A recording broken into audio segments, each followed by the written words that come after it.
श्मशान में एक आदमी को कुछ अघोरी जिंदा जलते हुए देख रहे थे। वो आदमी तड़प रहा था, लेकिन अघोरियों ने उसे बचाने के लिए कुछ भी नहीं किया। वो चुपचाप तमाशा देख रहे थे। रात के करीब 1 बज रहे थे उस वक्त, और उस आदमी के अलावा वहां कुछ भी नहीं था। जी, शमशान की मैं बात कर रहा हूं। उस शमशान में अब कोई भी लाश नहीं जलाई जाती थी। ये शमशान अलीगढ़ से थोड़ी दूर एक कस्बे के पास था। इस शमशान में पिछले कई सालों से एक भी लाश नहीं जली थी, लेकिन पिछले 2 साल में करीब 140 जिंदा इंसानों को जलाया गया था, और वो भी इन्हीं अघोरियों का काम था। उस रात 41वें इंसान को जलाया गया, और जब उसकी मौत हो गई तो एक डंडे से अघोरी ने उसके कपाल यानी सिर को फोड़कर बीच में गड्ढा कर दिया। दूसरे अघोरी ने उस गड्ढे में घे डाला, और फिर आग के कारण उसका सर पूरी तरह से जल गया। दोस्तों, हमारे हिंदू धर्म में इस प्रक्रिया को कपाल क्रिया के नाम से जाना जाता है। अगर आप श्मशान गए हैं और आपने किसी की लाश को जलते हुए देखा है, तो आपको मालूम होगा कि अंतिम संस्कार में इंसान का पूरा शरीर तो जल जाता है, लेकिन उसका सर नहीं जल पाता। और ऐसा माना जाता है कि अगर इंसान का सर नहीं जलता तो उसके लिए मोक्ष के द्वार नहीं खुलते। ऐसे अंतिम संस्कार के दौरान इंसान के सिर को डंडे से मारकर तोड़ा जाता है, और उसके सिर को जलाने के लिए उसमें घी डाला जाता है। दोस्तों, इसके पीछे मान्यता यह है कि कपाल क्रिया के बाद ही इंसान को मोक्ष की प्राप्ति होती है, और अगर ऐसा ना किया जाए तो इंसान के इस जन्म के संस्कार अधूरे रह जाते हैं, जो कि अगले जन्म में इंसान को तकलीफ दे सकते हैं। दोस्तों, अब ये तो हुई कपाल क्रिया की बात, लेकिन क्या आप ये नहीं जानना चाहेंगे कि आखिर ये अघोरी है कौन, और जिंदा इंसान को यूं जलाकर उनकी कपाल क्रिया करने के पीछे उनका मकसद क्या है? तो इसके लिए आपको ये कहानी लास्ट तक सुननी पड़ेगी। तो आइए सुनते हैं आज की ये डरावनी कहानी। ये किस्सा शुरू हुआ था 2010 में, जब अलीगढ़ के पास एक छोटे से कस्बे में रामानंद नाम का एक आदमी अपने 16 साल के बेटे अखिलेश और पत्नी प्रेमलता के साथ रहता था। तीनों हंसी खुशी रहा करते थे, लेकिन एक रात उनके साथ कुछ ऐसा हुआ जो बिल्कुल अकल्पनीय था। रात के करीब 10 बजे के आसपास रामानंद अपने परिवार के साथ खाना खाने बैठा ही था कि तभी किसी ने उसके घर का दरवाजा खटखटाया। रामानंद खाना छोड़कर दरवाजा खोलने के लिए गया, लेकिन जब उसने दरवाजा खोला तो देखा कि बाहर तो कोई था ही नहीं। इधर उधर देखने के बाद भी जब उसे कोई नजर नहीं आया तो उसने वापस से दरवाजा बंद कर दिया और खाना खाने बैठ गया। खाना खाने के बाद वो हाथ धोने के लिए घर से बाहर लौटे में पानी लेकर निकला। वो हाथ धो ही रहा था कि उसे ऐसा लगा मानो कोई उसे देख रहा हो। पास में ही एक कुत्ता खड़े हुए भौंक रहा था, जिसे देखकर रामानंद का ध्यान बढ़ गया और फिर वो अंदर चला गया। 2 मिनट के बाद वो कुत्ते को खाना देने के लिए निकला। घर के अंदर प्रेमलता और अखिलेश सोने की तैयारी कर रहे थे कि तभी उन्हें कुछ आवाजें सुनाई दी। वो आवाज सुनकर प्रेमलता और अखिलेश बाहर भागते हुए आ गए। तब उन्होंने देखा कि लौटा तो बाहर ही पड़ा हुआ था, लेकिन रामानंद वहां से गायब हो चुका था। उन्होंने उसे बहुत आवाज दी, लेकिन रामानंद न जाने कहां चला गया था। आसपास के लोगों के घर का दरवाजा भी पीटा। प्रेमलता ने, पर उनमें से किसी ने भी ये नहीं देखा कि रामानंद के साथ आखिर हुआ क्या। पूरे कस्बे में ये बात फैल गई कि रामानंद अचानक कहीं गायब हो गया है। आसपास के लोग भी सारी रात रामानंद को ढूंढने में लगे थे, लेकिन उसका कोई अता पता नहीं था। अगले दिन रामानंद की गुमशुदगी की रिपोर्ट लिखवा दी गई और इस घटना को 7 दिन बीत गए, पर रामानंद कहा था किसी को खबर नहीं हुई। 7 दिन के बाद उसी कस्बे में ऐसा ही एक हादसा विनय के साथ हुआ, जो कि रामानंद के घर से करीब 8 घर छोड़कर रहा करता था। रात के खाने के बाद विनय घर से बाहर निकला था टहलने के लिए। तब उसके माता पिता घर के अंदर थे और बिल्कुल बेखबर थे कि उनका 18 साल का लड़का बाहर अकेले घूम रहा है। विनय इधर उधर टहल रहा था कि तभी अखिलेश भी घूमते हुए विनय के घर के पास आ गया। हालांकि वो विनय से काफी दूर पर खड़ा हुआ था। वो विनय को आवाज देने ही वाला था कि तभी उसने देखा कि विनय के पीछे कुछ लोग शाल और मफलर ओढ़े खड़े हुए हैं। उन्होंने विनय के मुंह पर हाथ रख दिया। विनय अपने आप को छुड़ाने की कोशिश कर ही रहा था कि उन लोगों ने उसके हाथ पैर भी बांध दिए और उसे उठाकर ले जाने लगे। अखिलेश अपनी जगह पर कांपता हुआ खड़ा था और चुपचाप सब कुछ देख रहा था। फिर वो किसी को बुलवाने के बजाय उनका खुद ही पीछा करने लगा। कुछ ही देर में उनके पीछे भागते हुए वो कस्बे से थोड़ी दूर श्मशान पर जा पहुंचा, जहां उसने देखा कि जिन लोगों ने विनय को अगवा किया वो लोग उसे जमीन पर सुलाकर अपने शॉल निकालने लगे। जब उन्होंने अपने शॉल निकाले तो अखिलेश को मालूम हुआ कि वो लोग अघोरी थे, जिन्होंने अपने शरीर पर भस्म रमाया हुआ था। उनमें से एक के हाथ में त्रिशूल था। उन सब को देखकर अखिलेश थर थराने लगा। उसकी हिम्मत नहीं हो रही थी कि विनय के पास जाकर उसे बचा सके।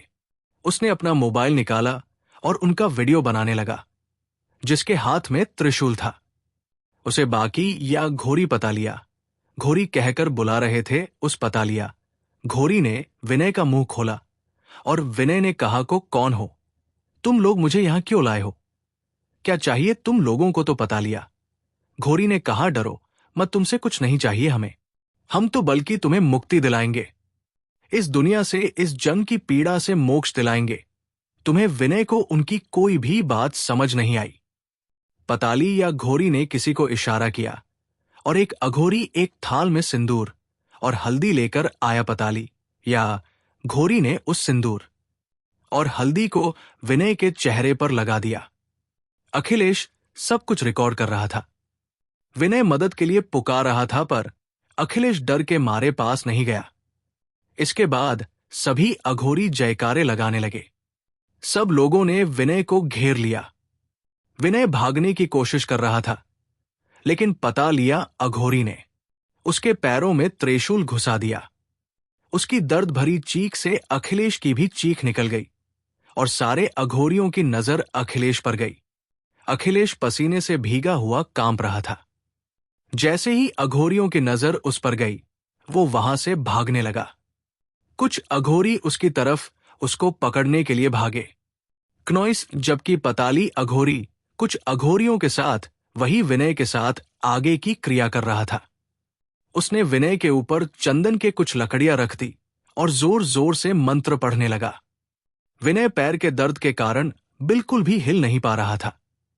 तभी जो अघोरी जो अखिलेश के पीछे गए थे, वो वापस आ गए और उन्होंने कहा कि अखिलेश उनके हाथ से निकल गया। पतालिया घोरी ने कहा, अरे छोड़ो उसे, कुछ नहीं कर सकता वो हमारा। मैं जानता हूं कि वो कहाँ रहता है। पिछले हफ्ते जिसकी बलि दी थी वो उसी लड़के का पिता था। अभी इसकी बलि देनी है, आगे की क्रिया करो। विनय ने जब बलि की बात सुनी तो उसका दिल दहल गया। वो जोर जोर से चिल्लाने लगा ताकि कोई उसकी मदद के लिए आ जाए, लेकिन उस वक्त आसपास वहां कोई भी नहीं था। विनय दर्द में तड़पता हुआ रोए जा रहा था और जान की भीख मांग रहा था कि तभी उसके शरीर पर घी डाल दिया गया। पताली अघोरी के हाथ में मशाल थी, जिससे वो विनय को जलाने जा रहा था। विनय ने कहा, जाने दो मुझे, मैं मरना नहीं चाहता हूं। पताली अघोरी ने उसकी नहीं सुनी और उसी वक्त उसके पैरों पर मसाल से आग जला दी। आग ने तुरंत विनय को अपनी लपटों में संभाल लिया। विनय चीखने चिल्लाने लगा और बाकी अधौरे चुपचाप खड़े उसके मरने का इंतजार करने लगे। लेकिन तभी उन्हें कुछ आवाजें सुनाई दी। वो लोग इधर उधर देखने लगे और तभी उन्होंने अखिलेश को कस्बे के लोगों के साथ वहां आते हुए देखा। सब भागते हुए उसकी तरफ आ रहे थे। उनमें विनय के माता पिता भी थे। विनय आग में झुलसा जा रहा था। अघोरियों ने जब सबको देखा तो वो लोग डर गए और जेल जाने या मारे जाने के डर से उन्हें फौरन वहां से भागना पड़ा। कस्बे वालों ने तुरंत विनय को कंबल वगैरह से ढककर आग बुझाने की कोशिश की और जैसे तैसे आग बूझ भी गई, लेकिन विनय बुरी तरह से जल गया था और वो तुरंत बेहोश हो गया। वो लोग उसे तुरंत अस्पताल लेकर गए। उसकी हालत बहुत बुरी थी। लोगों ने उन अघोरियों के खिलाफ शिकायत दर्ज कर दी थी और अखिलेश ने पुलिस को वो वीडियो भी दे दिया था जिसे उसने बनाया था। लेकिन अंधेरे की वजह से अघोरियों की शक्ल नहीं दिख रही थी। सिर्फ यही दिख रहा था कि वो विनय के साथ क्या कर रहे थे। पुलिस ने तुरंत उन अघोरियों की छानबीन शुरू कर दी, लेकिन वो अघोरी उस जगह से फरार हो चुके थे। करीब 1 महीने बीत गए। इस मामले को जब अघोरियों का पता नहीं चला तो पुलिस ने भी छानबीन बंद कर दी और ये मामला ठंडा पड़ गया। लेकिन फिर 1 महीने के बाद वो अघोरी उसी एरिया में वापस पहुंच गए, लेकिन इस बार वो और भी ज्यादा खतरनाक योजना के साथ आए थे। उस कस्बे के लोग उस वारदात को भूल चुके थे और उन्हें लगा नहीं था कि अघोरी फिर से वापस आएंगे। लेकिन वो नहीं जानते थे कि पिछले 1 महीने में कितनी बलि देकर वो कितने बड़े हैवान बन चुके थे। वो अघोरी कस्बे में नहीं थे, बल्कि कस्बे के पास के एक गांव में एक खंडहर से मंदिर में छुपे बैठे थे और हमेशा इस ताक में बैठे थे कि कब उन्हें अगला वार करने का मौका मिले। एक शाम जब उनके गांव के सभी लोग अपने अपने घरों के दरवाजे बंद करके आराम से चैन की नींद सो रहे थे, तब सभी अघोरी पताली अघोरी के साथ अपने ठिकाने से निकले और उस कस्बे की तरफ बढ़े।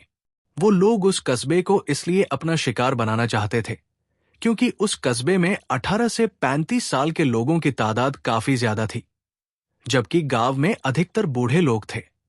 जवान लोग या तो शहरों में पढ़ाई करने चले गए थे या तो काम की तलाश में, और शहरों में तो अघोरी अपने मकसद में कामयाब हो ही नहीं सकते थे क्योंकि वहां के श्मशान के आसपास भी चहल पहल रहती थी।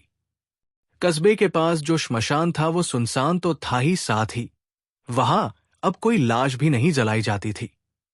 इसलिए अघोरियों के लिए बलि देने के लिए वही जगह सबसे अच्छी थी। वो लोग कस्बे की तरफ जा ही रहे थे कि तभी उसी रास्ते में उन्हें एक आदमी अपनी बाइक ठीक करता हुआ दिखाई दिया। उसकी उम्र 30 साल के आसपास ही थी। जब अघोरियों ने उसे देखा तो वो वहीं ठहर गए। क्नॉइस और उनके पास अब एक अच्छा मौका था जिससे वो उस आदमी की बलि आसानी से चढ़ा सकते थे। पताली अघोरी ने बाकी अघोरियों को इशारा किया और वो लोग उस आदमी के पास गए। उस आदमी को अपने पीछे किसी के होने का अंदाजा लग गया और जैसे ही वो पीछे मुड़ा तो अघोरिया ने उसके चेहरे पर एक सॉल डाल दिया। वो आदमी चिल्लाने लगा, कौन है? छोड़ो मुझे, क्या कर रहे हो? वो अघोरी उसे खींचते हुए शमशान तक लेकर गए और वहां पहुंचते ही उन्होंने उस आदमी के हाथ पैर बांध दिए। जब उन्होंने उसके सिर से सॉल हटाया तो उस आदमी को पता चल गया कि वो अघोरी थे। उसने कहा, तुम लोग फिर आ गए, छोड़ो मुझे, तुम लोग पुलिस से बच नहीं पाओगे। वो आदमी कस्बे में ही रहता था, इसलिए जानता था कि वो अघोरी लोगों की बलि चढ़ाते हैं। पता लिया अघोरी ने कहा, तुम मनुष्य लोग तो बेवकूफ हो। अरे, हम तो तुम्हें मोक्ष प्राप्त करवाना चाहते हैं, इस जन्म की पीड़ा से बचाना चाहते हैं, लेकिन तुम्हें तो इस नरक में ही जीना है। उसकी बातें सुनकर उस आदमी के मन में डर अपनी जगह बनाने लगा। पताली अघोरी ने अघोरियों से कहा कि वो कपाल क्रिया के लिए सारी सामग्री लेकर आए। फिर से अघोरी हल्दी और सिंदूर लेकर आ गए और उस आदमी को घेरकर जयकारे लगाने लगे। वो आदमी चिल्लाने लगा ताकि कोई उसकी आवाज सुन ले, पर कोई भी नहीं था वहां। पताली अघोरी कुछ मंत्र पढ़ने लगा और उसने अपने त्रिशूल को उस आदमी के पैर में घुसा दिया, जिसके बाद वो आदमी गला फाड़ के चिल्लाता, उस आदमी की आंखें जैसे बाहर आ गई। उस असहनीय दर्द के कारण उसके माथे की सभी नसें दिखने लगी। उसका सारा खून जैसे चेहरे में इकट्ठा हो गया और उसका चेहरा आग के जैसे लाल हो गया। उसी समय उस आदमी की मौत हो गई। फिर उसके शरीर पर सिंदूर और हल्दी लगाकर कुछ और मंत्र पढ़े गए। कुछ देर के बाद उसके ऊपर घी डालकर आग लगा दी गई। सारे अधौरी उसे जलते हुए देखने लगे और वह चिल्लाए जा रहा था। कुछ ही समय लगा था। उसकी मौत होने में जब उसका शरीर जमीन पर गिर पड़ा तो पता लिया। घोरी ने उसके सर को फोड़ा। तब एक अघोरी ने कहा, बाबा, अपनी सिद्धि के लिए मनुष्य की बलि देना समझ में आता है, लेकिन कपाल क्रिया क्यों करते हैं? आप इनकी तो पता लिया। घोरी ने कहा, अपनी क्रिया में मनुष्य की बलि चढ़ाना जरूरी है, लेकिन मैं किसी भी मनुष्य के संस्कार अधूरे नहीं छोड़ना चाहता, वरना इसकी आत्मा को मुक्ति नहीं मिलेंगे और ना ही इनका पुनर्जन्म हो पाएगा।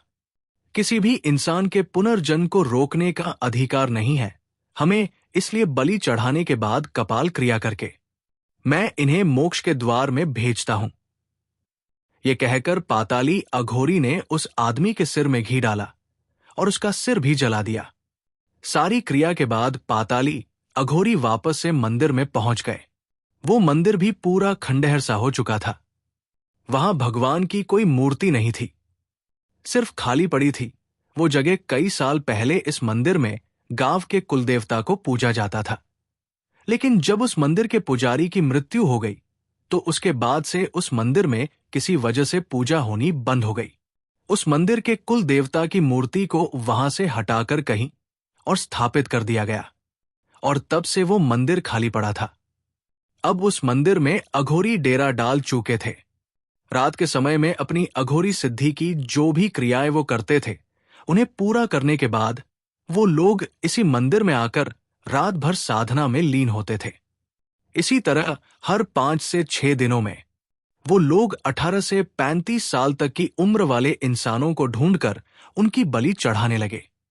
कभी उसी कस्बे के लोगों की तो कभी आसपास में कोई और मिल जाता तो उनकी, और इस वजह से 2 साल में लगभग उन्होंने 140 आदमियों की बलि चढ़ा दी थी। लोगों के गायब होने की खबर दोबारा से फैलने लगी और जो भी इसके बारे में सुनता उसके मन में सबसे पहले अघोरियों का ही ध्यान आता था। कस्बे के लोगों ने वापस से पुलिस को इस केस की जांच पड़ताल करने को कहा, लेकिन दोबारा पुलिस ने इस बात पर ध्यान नहीं दिया। पिछले 2 साल से इतने सारे लोगों की बलि चढ़ाने के बाद भी अघोरी की सिद्धि पूरी नहीं हुई थी।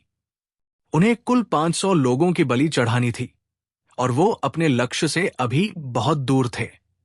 एक रात जब वो अघोरी उसी मंदिर में साधना में लीन थे, तब अचानक उस रात मौसम बदल गया और तेज गड़गड़ाहट के साथ बारिश होने लगी।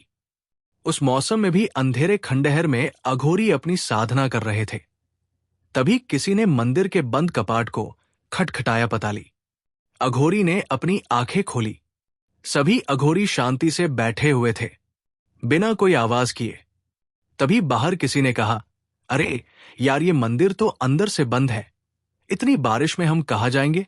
अब ये सुनते ही पता लिया। घोरी के चेहरे पर एक अजीब सी मुस्कान आ गई। उसे लगा कि जरूर अब कोई दूसरा शिकार होगा। वो अपनी जगह पर खड़ा हुआ और उसने एक चाकू पकड़ लिया। वो दरवाजे की तरफ बढ़ा और उसने तुरंत दरवाजा खोल दिया, लेकिन सामने कोई एक आदमी नहीं, बल्कि कस्बे के ही कुछ लोग हाथ में कुल्हाड़ी, चाकू और तलवारें लेकर खड़े हुए थे, जिन्हें देखते ही पता लिया अघोरी के चेहरे का रंग उड़ गया। उसके हाथ से चाकू गिर पड़ा और एक आदमी ने उसका गला पकड़कर कहा, क्यों रे, बहुत मजा आता था न तुझे बलि देने का? आज तेरी और तेरे सभी साथियों की बलि चढ़ेगी। ये कहते उस आदमी ने पता लिया, गोरी का सर धड़ से अलग कर दिया और बाकी अघोरी ये सब देखकर थर थरा गए। नॉइस लोगों की भीड़ गुस्से में थी और अघोरियों के पास वहां से भागने की कोई और जगह भी नहीं थी। कस्बे के लोग अघोरियों पर बरस पड़े और उन्होंने अपने हथियार से वहां पर बहुत खून खराबा कर दिया और सारे अघोरियों की कटी फटी लाश मंदिर में इधर उधर पड़ी रही। किसी ने उनके लाशों को वहां से हटाना भी जरूरी नहीं समझा। उन सबको मारकर वो सारे लोग कस्बे से बाहर आ गए और सभी अघोरियों की लाश कई दिनों तक वहीं पड़ी रही। कुछ दिनों के बाद जब दूसरे गांव के कुछ लोग जब मंदिर के पास से गुजर रहे थे, तब उन्हें वहां से बहुत गंदी बदबू आई। नॉइस गांव वालों को कोई अंदाजा नहीं था कि ये बदबू किस चीज की है, लेकिन जब वो मंदिर में गए और उन्होंने मंदिर के अंदर उन अघोरियों की सड़ी गली लाश को देखा तो उनके रोंगटे खड़े हो गए। वो लोग तुरंत वहां से भागे। उन्होंने बाकी गांव वालों को इसके बारे में बताया। गांव वाले डर गए। उन्हें समझ नहीं आया कि ये सब आखिर हो क्या रहा है। अब गांव के लोगों के दिमाग में केवल एक ही बात आई कि ये सब कहीं उनके कुल देवता का प्रकोप तो नहीं, क्योंकि उस मंदिर में पहले उनकी ही पूजा होती थी। लेकिन पुजारी की मृत्यु के बाद उन्होंने कुल देवता की जगह ही बदल दी। इसलिए उन्हें लगा कि शायद कुल देवता नाराज हो गए हैं और इसलिए मंदिर में ऐसा हादसा हुआ। इसके लिए उन्होंने अपने कुल देवता को मनाने के लिए कई कर्मकांड किए। उन्हें घोड़ियों की लाशों को तो लावारिस लाशों की तरह श्मशान में जला दिया गया और उस मंदिर में ताला लगा दिया गया ताकि दोबारा कोई उस मंदिर का दरवाजा न खोले। करीब 5 साल बीत गए। उन सब हादसों को 5 साल तक तो उस मंदिर को किसी ने नहीं खोला। सब कुछ ठीक ही था वहां, लेकिन सिर्फ तब तक जब तक कस्बे में नीलेश नाम का एक लेखक नहीं आया। नीलेश को पुरानी जगह खंडहरों का इतिहास जानने में बड़ी दिलचस्पी थी। जब वो कस्बे में आया तो उसे गांव के लोगों से अघोरियों और उस मंदिर की कहानी भी सुनने को मिली, जिसके बाद उसके मन में उस मंदिर को देखने की इच्छा होने लगी। आसपास के लोगों ने उसे बहुत मना किया, क्योंकि उन्हें डर था कि मंदिर का ताला खुलने से गांव वाले भड़क न जाएं। लेकिन फिर भी नीलेश ने उस मंदिर को देखने की जिद की। एक रात अंधेरे में वो उस मंदिर के सामने जा पहुंचा। उन 5 सालों में मंदिर की हालत और भी ज्यादा खराब हो चुकी थी। ऊपर से उस मंदिर के इर्द गिर्द कुछ ऐसा अनुभव होता था जैसे कि वहां कुछ ऐसा राज है जो सालों से दफन है। मंदिर को देखते ही नीलेश के रोंगटे खड़े हो गए। उस मंदिर के आसपास का माहौल और भी ठंडा था। नीलेश ने देखा कि उसके दरवाजे पर एक बड़ा ताला लगाया गया था, जिसे वो हथौड़े से तोड़ने लगा। उसने आसपास देखा तो वो गांव का आखिरी छोर था, जहां रात के समय तो वहां कोई नहीं जाता था, इसलिए वो जगह बिल्कुल सुनसान पड़ी हुई थी। कई कोशिश के बाद नीलेश ने दरवाजे का ताला तोड़ दिया और दरवाजा खुला। वो दरवाजा पुराना होने के कारण अजीब सी आवाज के साथ खुला था। जैसे ही नीलेश ने दरवाजा खोला, अचानक एक तेज और ठंडी हवा के झोंके ने उसके शरीर में कंपकंपी सी पैदा कर दी और अंदर के घने अंधेरे को देख नीलेश के हाथ पैर ठंडे पड़ गए। फिर भी वो अंदर गया। उस समय भी उस मंदिर के अंदर अघोरियों की साधना सामग्री इधर उधर बिखरी हुई थी। उसने टॉर्च जलाकर देखा तो उसे वहां की दीवारों पर खून के धब्बे दिखाई दिए, जो उन अघोरियों के थे। वो इधर उधर देखने लगा और उसे वहां अपने अलावा किसी और के होने का भी एहसास होने लगा। डर के मारे उसका गला सूख रहा था। वो चारों तरफ अपनी नजरें घुमा रहा था कि तभी मंदिर के कोने में से उसे एक कपड़े का थैला पड़ा हुआ दिखाई दिया, जो लगभग खराब हो चुका था। वो उस थैले के पास गया। उसने उस थैले को उठाया, लेकिन नीचे से थैला फटा हुआ था, जिसमें से एक किताब नीचे गिर पड़ी। नीलेश ने उस किताब को पकड़ा और उसके पन्नों को पलटने लगा। उसमें सारी अघोरी विद्या लिखी हुई थी। पन्नों को पलटते हुए वो बलि की विधि वाली पन्नों पर पहुंचा। उसे पता था कि अघोर इंसानों की बलि चढ़ाते थे और उसके तब से उसे ये जानकारी मिली कि वो ऐसा करके इसलिए करते थे ताकि सांसारिक सुख से वो खुद को अलग कर ऐसी सिद्धियां प्राप्त कर सके जिससे भूत, वर्तमान और भविष्य तीनों उनकी मुट्ठी में आ जाएं और वो जीवन और मरण दोनों के बारे में जान सके। पताली अघोरी कई सिद्धियां पहले ही पा चुका था, लेकिन ये सिद्धि पाने के लिए उसे 500 लोगों की बलि चढ़ानी थी। नीलेश ने और पन्ने पलटे, जिसमें उसे कपाल क्रिया के बारे में जानने को मिला। उस किताब के अनुसार लोगों की बलि चढ़ाने के बाद उनकी कपाल क्रिया संस्कार को पूरा करना चाहिए ताकि उनकी आत्मा का पुनर्जन्म हो सके। ये सब जानने के बाद नीलेश को ये तो समझ आ गया कि अघोरियों का मकसद क्या था, लेकिन उस मंदिर में जो उसे महसूस हो रहा था, उसके पीछे का राज उसे जानना था। लेकिन उस किताब में और कुछ भी नहीं मिला। नीलेश उस किताब को लेकर ही वहां से जाने वाला था, लेकिन तभी उसके निकलने से पहले ही मंदिर का दरवाजा अपने आप बंद हो गया और उसके पैर मानो जम से गए। एक पल के लिए उसकी सांसें थम गई और दूसरे ही पल वो बाहर निकलने के लिए दरवाजा खोलने की कोशिश करने लगा, लेकिन दरवाजा खुला नहीं। नीलेश की हालत बहुत खराब होने लगी। उसने इधर उधर देखा, लेकिन दरवाजे के अलावा वहां से बाहर निकलने का कोई दूसरा रास्ता नहीं था। वो वापस दरवाजा पीटने लगा। कोई है, दरवाजा खोलो, मैं यहां फंस गया हूं। नीलेश की आवाज सुनने वाला वहां कोई भी नहीं था। अब उसको समझ नहीं आया कि वो वहां से बाहर कैसे निकले। तभी उसे अपने पीछे किसी के होने का एहसास होने लगा और वो तुरंत पीछे मुड़ा, लेकिन पीछे कोई भी नहीं था। टॉर्च की रोशनी सामने वाली दीवार पर पड़ रही थी और नीलेश के पसीने छोड़ रहे थे। उसे ख्याल आया कि वो बस उसी मंदिर में फंसकर रह जाएगा। तभी सामने वाली दीवार पर एक परछाई उभर कर आई, जिसके हाथ में त्रिशूल था और जटाएं लटक रही थी। उसे देख नीलेश के दिल की धड़कन ऐसी तेज हो गई मानो अभी उसका दिल सीने से बाहर आ जाएगा। वो दरवाजे से चिपका हुआ उस परछाई को देख रहा था। उसकी आंखें फटी की फटी रह गई थी। पसीने लगातार छूट रहे थे और वो बुरी तरह से थर थरा रहा था। उसके मुंह से एक ही बात निकल रही थी, मैंने कुछ भी नहीं किया, मैंने कुछ भी नहीं किया। उस परछाई की दो लाल आंखें भी दिखाई दे रही थी। हालांकि वो हिल भी नहीं रही थी, लेकिन नीलेश जानता था कि वो कोई अखोरी है जिसकी मौत उसी मंदिर में हुई। तभी उसे एक हल्की सी दबी हुई आवाज ने कहा, मेरे रहस्यों को जानने की कोशिश की है तूने, और आज 5 साल बाद मुझे फिर से एक बलि चढ़ाने का मौका दिया है। तुझे लगता है कि मैं मर गया तो कुछ नहीं कर सकता, लेकिन ऐसा नहीं है। मरने के बाद भी मैं अपनी सिद्धि को सिद्ध करने की क्षमता रखता हूं। इसलिए लोग मुझे पतालिया गोरी कहते हैं। क्नॉयसुस की बात सुनकर नीलेश का खून जाम हो गया। उसकी सोचने समझने की ताकत चली गई। वो सुन्न पड़ गया था। उसके शरीर में कोई हलचल नहीं हो रही थी, क्योंकि खौफ ने उसके दिमाग में डेरा जमा लिया था। उसने उस परछाई को हिलते हुए देखा। क्नॉयसुस उसे ऐसा लगा जैसे कि वो परछाई दीवार से बाहर आ रही थी।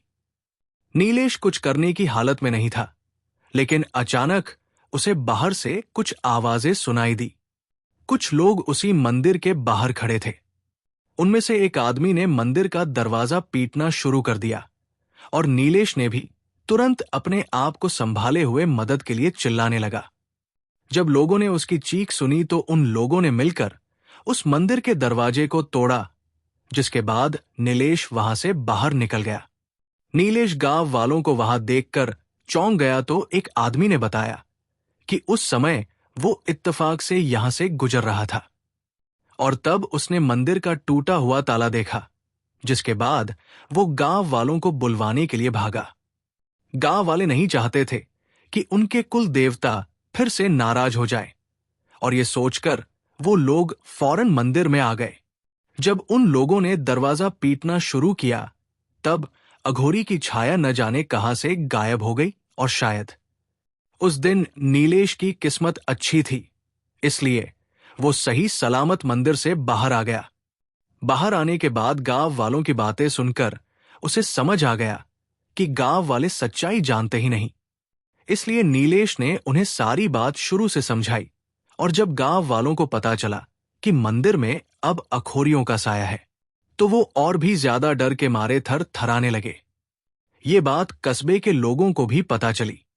फिर अघोरियों और मंदिर के रहस्यों का उजागर होने के बाद लोगों ने उस मंदिर को किसी तांत्रिक उपाय से बंधवाने का फैसला किया, ताकि अघोरियों का सहायक गांव या कस्बे में ना पड़े। वहीं नीलेश को एक सीख मिल गई कि कई बार रहस्य रहस्य ही बना रहे तो ही सबकी भलाई है। तो दोस्तों, ये कहानी यहीं पर समाप्त होती है। मुझे उम्मीद है कि आपको ये कहानी जरूर पसंद आई होगी। तो चलिए मिलते आपसे अगले वीडियो में। तब तक के लिए टेक केयर, गुड नाइट।